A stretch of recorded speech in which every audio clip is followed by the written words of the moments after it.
Well, we find ourselves on the seventh Sunday of Easter at the end of our sermon series, For the Love of God.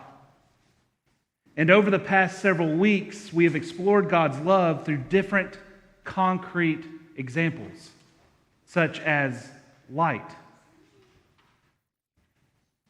a magic eraser, sturdy shoes, a parachute, blueprints. And if you look at the front of your bulletin this morning, you will find a faucet, or like I call it, a spigot. And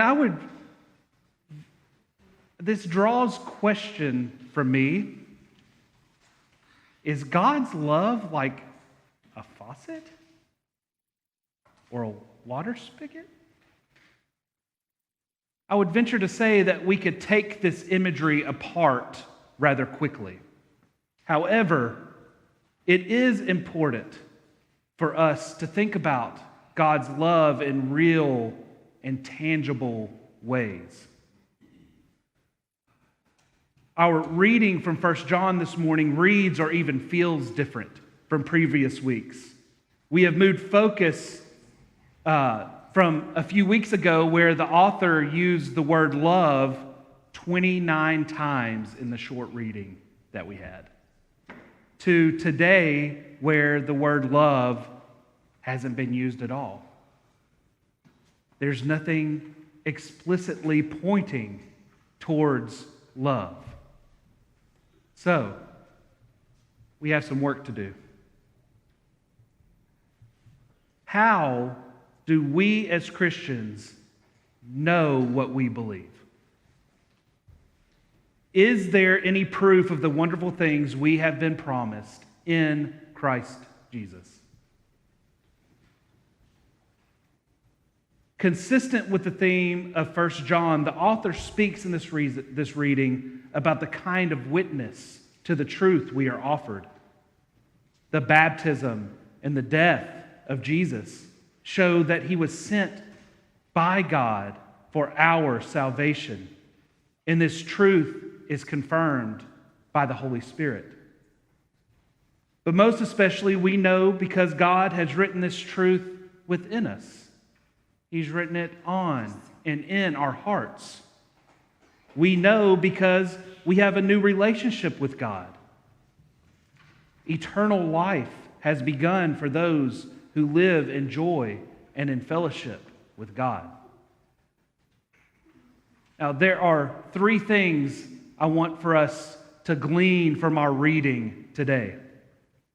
First, eternal life is not a prize that we have earned or that we can earn. Rather, eternal life is an undeserved gift that is freely given. Number two, this gift, it's found in Christ, in Jesus, so that in order to give us life, God both gave and gives us his Son.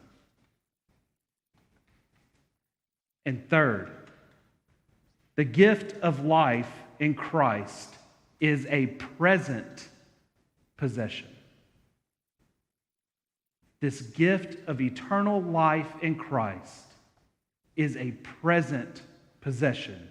It belongs here and now. But that's not how we think of eternal life, do we? Because further described as eternal, it literally means belonging to the age to come. However, since the age to come has broken into this present age, the life of the age to come, namely eternal life, can be received and enjoyed here and now. And there it is, the love of God. Now, this was the point in my sermon, and I was giving it to Liz and Mikey, which I do sometimes, and they were sitting right here because I was up here practicing. And whenever I got through with that statement, both Liz and Mikey's heads went. So if your head is going like this, it's okay. It's kind of a tongue twister. But let's try this again. The love of God has broken through in the person of Jesus Christ. It is through Jesus' life, death, resurrection, and ascension that we are able to participate in eternal life here and now. We're untying that tongue twister a little bit. This is attained through the belief in Jesus Christ. Jesus being the testimony of love in the flesh. This love is constant, never ceasing. And we participate in this love through the waters of baptism and by coming forward together in communion over bread and wine. In John's gospel, the Gospel of John, we find a story called The Woman at the Well. You might be familiar with this story. In this story, we find Jesus telling the woman that if she were to drink of the water that only he can supply, that she would never thirst again.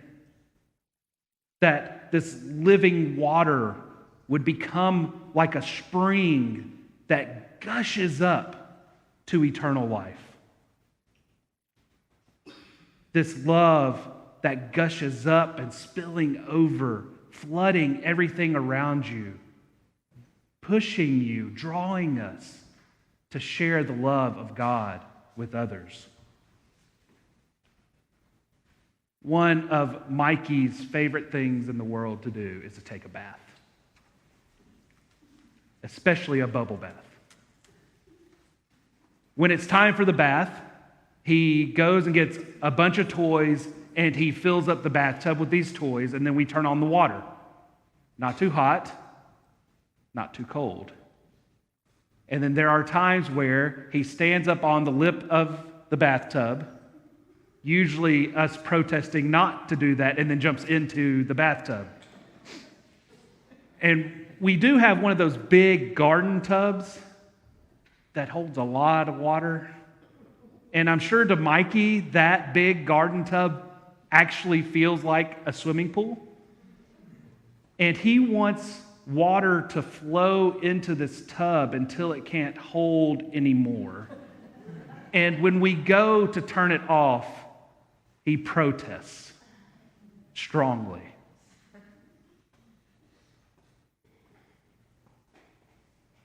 If the love of God was like a faucet, there would be a way to turn that water on and off. There would be a way to functionally control whether we receive the love of God or not. And if you look at the front of your bulletin, that faucet appears to have the water turned off.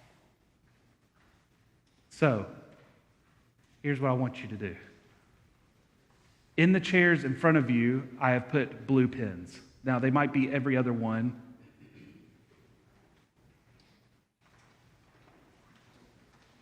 And I want you to take the blue pin, and I want you to draw water coming out of that faucet. Now, they're brand new pins. They might have little rubber things on the tip. I'm not sure. I'm praying they work. But here's the deal. While you're drawing, I don't want you to draw just a little bit of water coming out of that faucet. I want you to draw a raging river of water gushing out so fast and with such force that there is no human way of shutting that water off. Draw all over the page, covering it in water. This water soon takes a life of its own. This soon becomes living water. The love of God is like running water, living water.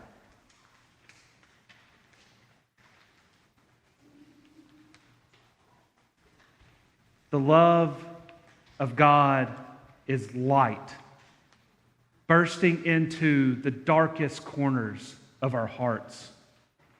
And this light is relentless, constantly working for our good. The love of God is like a magic eraser, scrubbing away those sins of our lives and those sins, those other sins of others that spill over onto us. The love of God is like a sturdy pair of shoes, providing us stability to intentionally love Him and each other. The love of God is like a parachute, allowing us to leap into the world to love as we are loved.